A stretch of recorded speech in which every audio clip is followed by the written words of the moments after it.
മക്കളെ, ജെറൂസലം വചന കൂടാരത്തിൽ നിന്നും 3 മിനിറ്റ് പ്രാർത്ഥന ദൈവക്കരുടെ തിരുനാളിനായി നമ്മൾ നടത്തിക്കൊണ്ടിരിക്കുകയാണ്.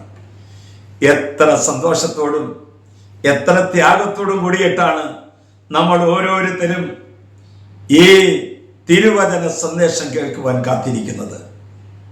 ഇതാ ഇന്ന് ഈശോ തരുന്ന വചനം സുഭാഷിത പുസ്തകം 20-ാം അധ്യായം 4-ാം വാക്യം.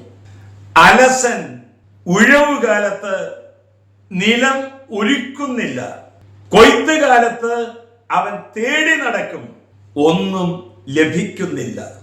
ഇന്ന് ദിവ്യകരുണയുടെ തിരുനാളാണ്. 9-ാം ദിവസത്തിലേക്ക് നമ്മൾ പ്രവേശിച്ചിരിക്കുകയാണ്.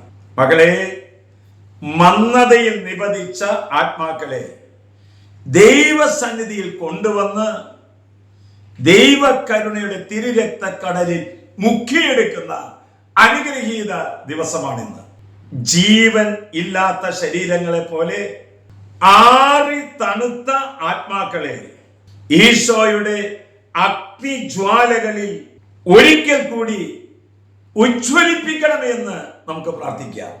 അങ്ങയുടെ സ്നേഹത്തിന്റെ തീഷ്ണതയിലേക്ക് ഓരോ ആത്മാക്കളെയും കൂട്ടിക്കൊണ്ടുവരുവാൻ നമുക്ക് ആഗ്രഹിച്ചു പ്രാർത്ഥിക്കാം.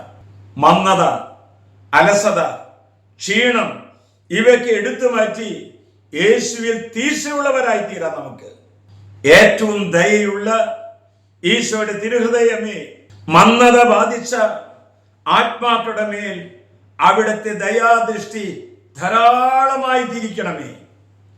അവിടുത്തെ പീഡാസഹനങ്ങളെ പ്രതിയും കുരിശിലെ 3 മണിക്കൂർ സഹനത്തെ പ്രതിയും ഞങ്ങൾ പ്രാർത്ഥിക്കുകയാണ്, യാചിക്കുകയാണ്.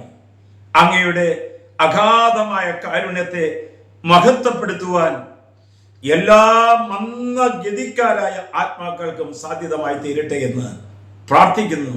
എല്ലാവർക്കും ദിവ്യകരുണയുടെ തിരുനാളിന്റെ മംഗളങ്ങൾ.